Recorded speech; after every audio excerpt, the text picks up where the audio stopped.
Neste momento, Deus, através desta emissora, leva até você mais um programa de fé, com mensagens, hinos e orações a seu favor.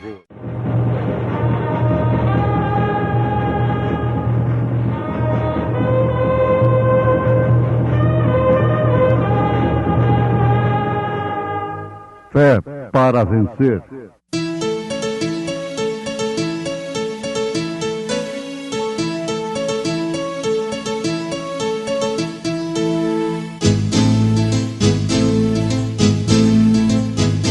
Mensageiro, Deus enviou seu profeta, seu profeta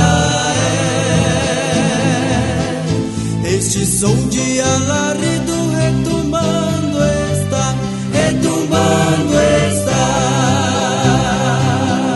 E as águias de Deus, e as águias de Deus já voando estão, já voando estão. Brana foi seu nome e Deus foi com ele, e Deus foi com ele. E a coluna de fogo sempre lhe seguiu, sempre lhe seguiu. A palavra ele pregou, a palavra ele pregou com fidelidade. Mas todos nós, com cara descoberta, refletindo como um espelho a glória do Senhor, somos transformados de glória em glória, na mesma imagem, como pelo Espírito do Senhor.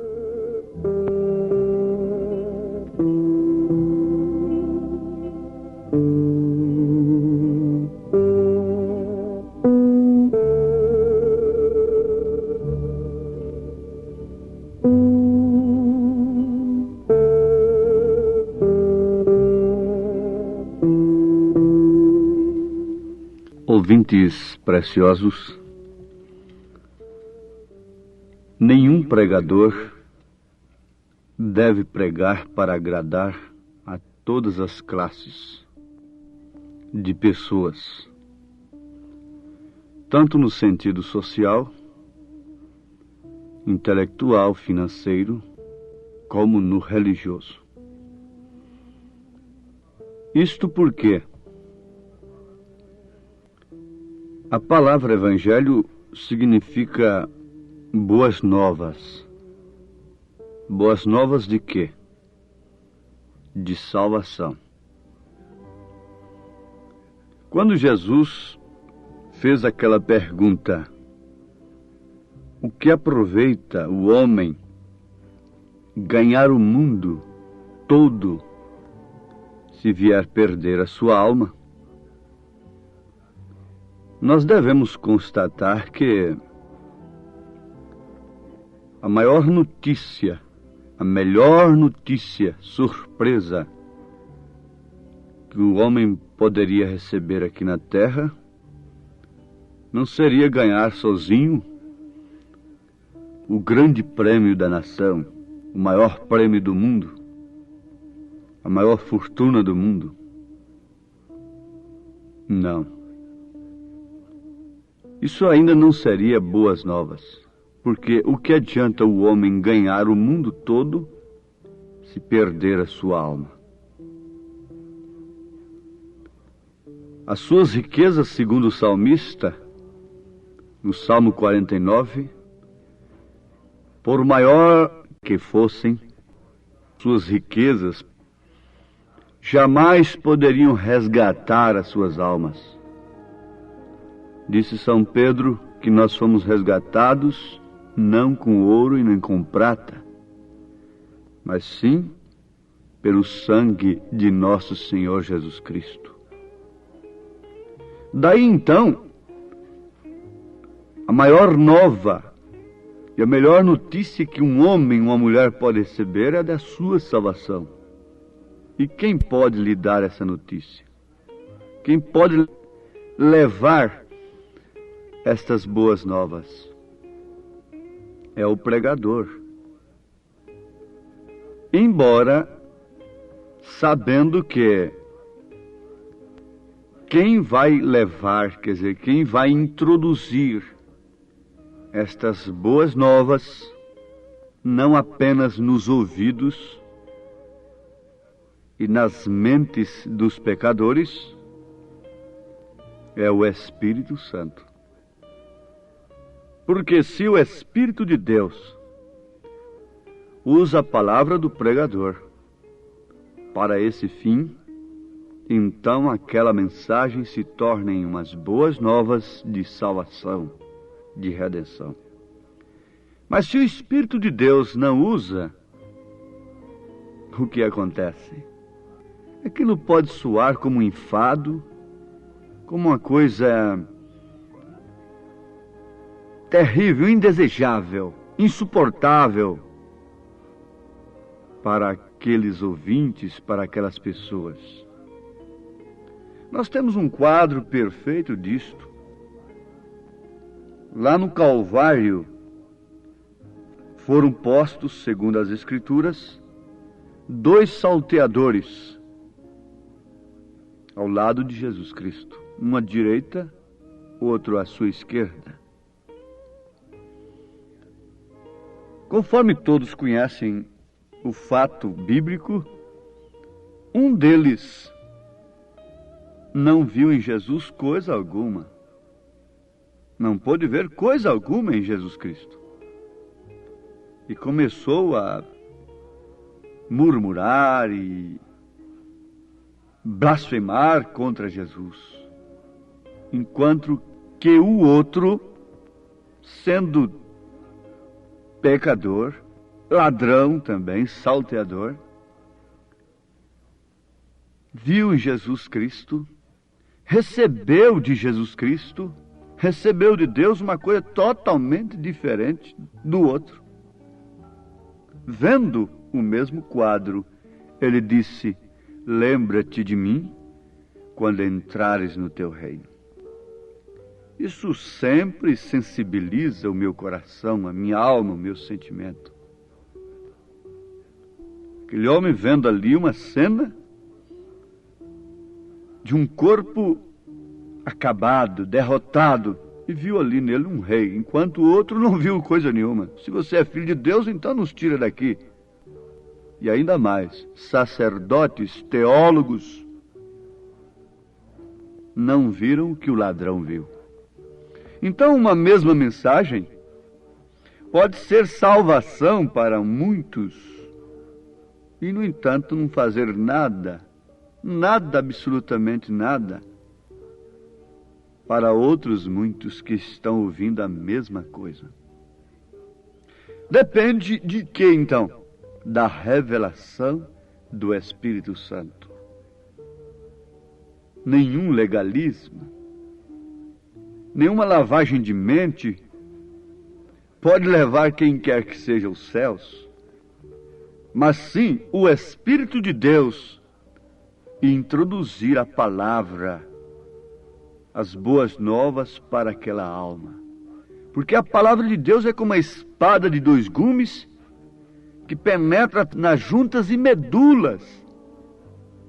Essa é a expressão de São Paulo na carta aos Hebreus, capítulo 4. Ela é apta para discernir os pensamentos, os corações. Então o que se necessita é de uma mensagem revelada, para começar, uma mensagem verdadeira do Espírito Santo. Porque somente uma mensagem verdadeira do Espírito Santo pode ser revelada àqueles que hão de herdar a vida eterna, segundo as Escrituras. Agora, São Paulo, na segunda carta aos Coríntios, capítulo 3, versículo 18, diz: mas todos nós, com cara descoberta, refletindo como um espelho a glória do Senhor, somos transformados de glória em glória, na mesma imagem, como pelo Espírito do Senhor. Ouvintes, aqui está a razão pela qual nenhum homem deve desejar um evangelho segundo a sua classe social, financeira e intelectual. Transporte-se em pensamento, em espírito lá para Belém, quando Jesus nasceu. E veja onde você estaria. Somente 3 homens revelados desceram, foram até onde estava o Filho de Deus. Os sacerdotes deviam saber disto. O sumo sacerdote devia saber daquilo. E o Herodes, com todo o seu poder e todas as suas investigações, deveria saber onde estava o rei dos judeus, o Filho de Deus, mas não ficaram sabendo. Daí a grande necessidade de todos os meus ouvintes entenderem que a pregação do Evangelho não pode vir como satisfação do nosso intelecto, sabedoria, sublimidade de palavras humanas, com linguagem cara, difícil. Não faça isto por amor de suas almas. Seja quem for que esteja me ouvindo, tenha pena de si mesmo. Quando o homem tem dinheiro, tem posição, ele deve ter, na verdade, uma casa de conforto, um carro confortável. Caso contrário, ele seria até um avarento. Tudo isso está muito certo. Mas quando ele pensasse em salvação, ele deveria receber a salvação segundo o plano de Deus. Olha por que Jesus disse em São Mateus capítulo 11, a partir do verso 25. Naquele tempo, respondendo Jesus, disse: Graças te dou, ó Pai, Senhor do céu e da terra, que ocultaste estas coisas aos sábios entendidos e as revelaste aos pequeninos. Sim, ó Pai, porque assim te aprouve. Isso está escrito em São Mateus capítulo 11, verso 25 e 26. Será muito grande a decepção daqueles que querem um evangelho que vem de acordo com a sua classe social, com sua posição diante dos homens. Você deve descer lá. Você deve cair do seu pedestal, do seu cavalo. Você deve descer dessa árvore, Zaqueu. Jesus disse: desce, Zaqueu. Eu quero cear contigo na tua casa. Agora, aquilo era um desprezo muito grande diante da sociedade. O Nazareno, o Galileu, comendo com um homem de posição dentro da sua casa. Mas para ele era salvação. Hoje entrou a salvação nesta casa. Mas o que tem isto a ver com o assunto da cara descoberta, refletindo como um espelho a glória do Senhor? Somos transformados de glória em glória na mesma imagem, como pelo Espírito do Senhor. Isto aqui vem a necessidade da revelação. O mundo tem sentido necessidade de interpretação, quando deveria sentir necessidade da revelação. Paulo concluiu o capítulo 3 da segunda carta aos Coríntios, com versículo 18, o qual nós estamos citando, depois de dizer assim, começando do verso 13: E não somos como Moisés, que punha um véu sobre a sua face, para que os filhos de Israel não olhassem firmemente para o fim daquilo que era transitório. Mas os seus sentidos foram endurecidos, porque até hoje o mesmo véu está por levantar na lição do Velho Testamento, o qual foi por Cristo abolido. E até hoje, quando é lido Moisés, o véu está posto sobre o coração deles. Está se referindo aos judeus. Foi posto um véu para não verem que estava ali o Messias. Mas quando se converterem, isso se refere aos 144 mil judeus. Mas quando se converterem ao Senhor, então o véu se tirará. Eles verão que Jesus Cristo é de fato o Messias. Ora, o Senhor é Espírito, e onde está o Espírito do Senhor, aí há liberdade. Mas todos nós, com cara descoberta, refletindo como espelho a glória do Senhor, somos transformados de glória em glória, na mesma imagem, como pelo Espírito do Senhor. Eu digo agora, pergunto pelos meus ouvintes, o véu foi posto somente diante dos judeus? Essa venda está somente nos olhos dos judeus? Não. Caso contrário, o Apocalipse seria um livro exclusivo para os judeus. Mas não é. A palavra Apocalipse, que quer dizer também revelação, significa tirando o véu. E desde que o Apocalipse não é exclusivamente para os judeus, é também para nós os gentios, então é necessário que seja tirado um véu dos nossos olhos, para que possamos, com cara descoberta, não com aquele evangelho, com cara descoberta, refletirmos como um espelho a glória do Senhor. Isto porque somos transformados de glória em glória na mesma imagem, como pelo Espírito do Senhor. Não há coisa mais clara do que isto. Isso me converte mais. Isso para mim é uma glória a mais, meus ouvintes. Ah, é verdade. Apocalipse, então, quer dizer revelação, tirando o véu? Sim, perfeitamente. E ainda mais, não se refere somente, não é exclusivo para os judeus? Não. Encontra-se, muito bem.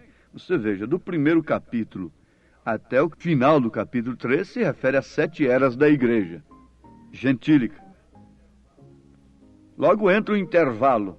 Capítulo 4, capítulo 5, vem logo o capítulo 6 de Apocalipse, que já entra para os 7 selos. Até o 4º selo está se referindo à igreja. Não resta dúvida. Mas logo o 5º, o 6º selo é exclusivamente com os judeus. Está bem, há partes que são exclusivas para os judeus, mas outras para nós.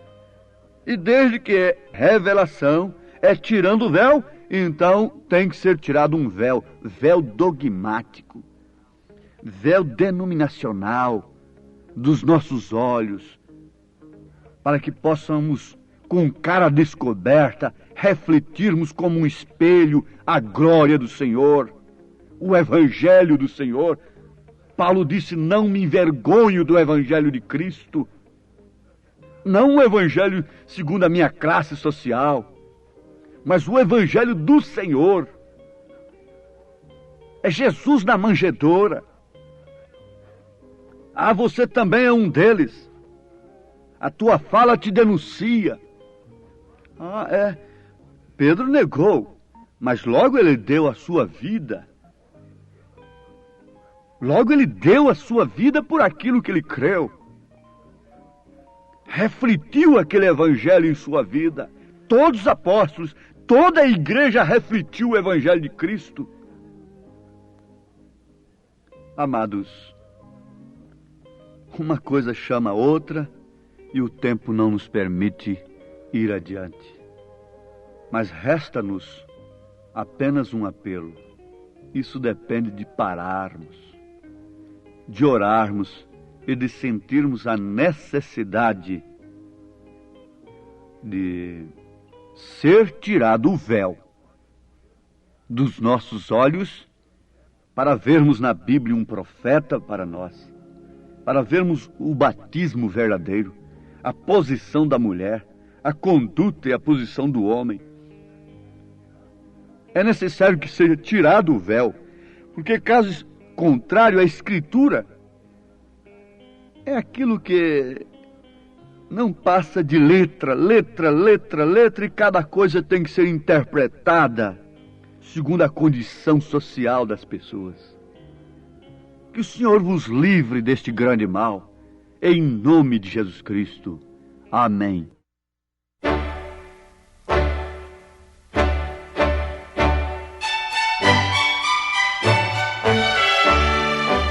Ouvintes, escreva-nos pela caixa postal de número 15.020, 15020, CEP 74.501-970, Goiânia, Goiás.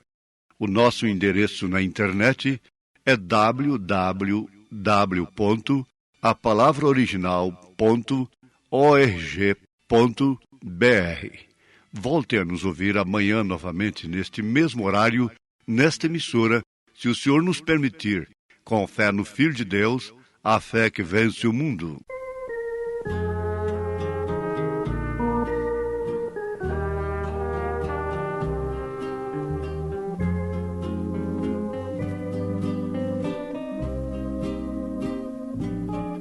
Luz do mundo, Jesus Cristo, vem dissipa as ilusões, tira o véu dos nossos olhos, ilumina os corações. Vem Jesus, atender as orações. Vem Jesus, atender as orações. Onde as trevas do pecado obscurecem teu amor, faze a luz do teu ensino dominar, ó Salvador. Resplandeça, tua glória, ó Redentor. Resplandeça, tua glória, ó Redentor.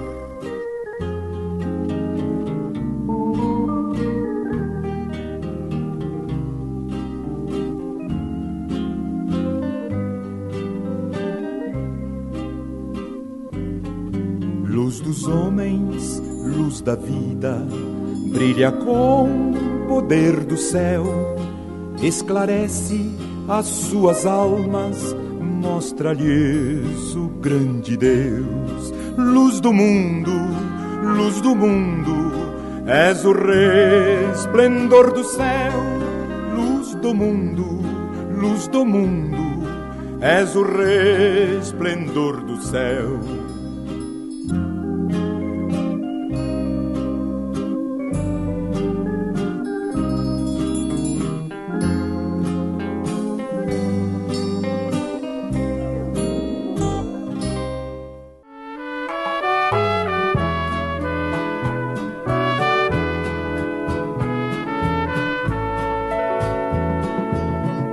Bíblia Sagrada,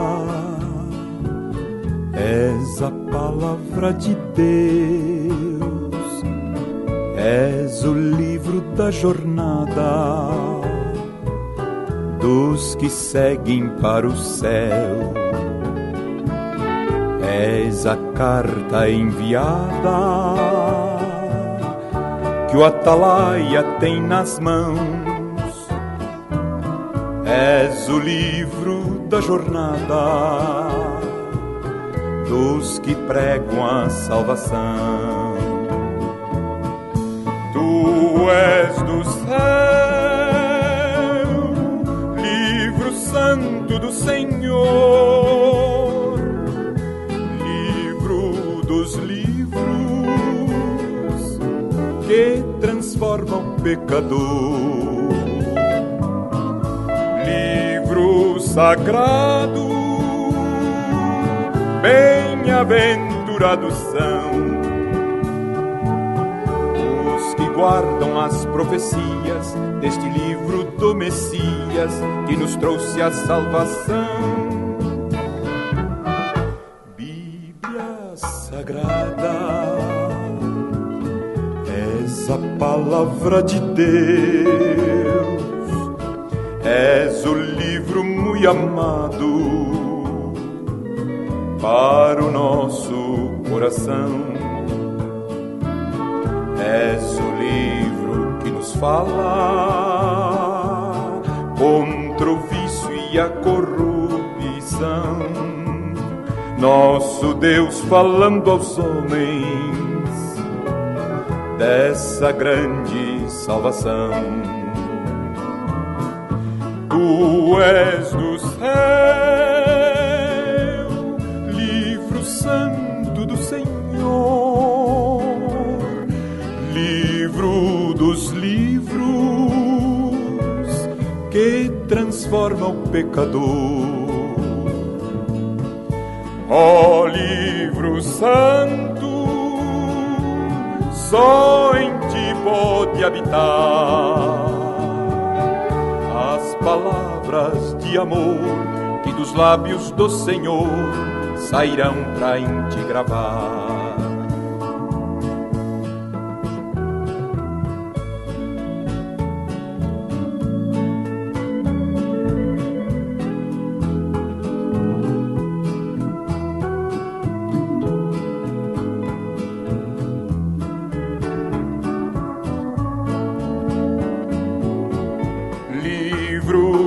Fala do poder do Salvador. És o livro da esperança em que temos confiança. És a voz do Redentor.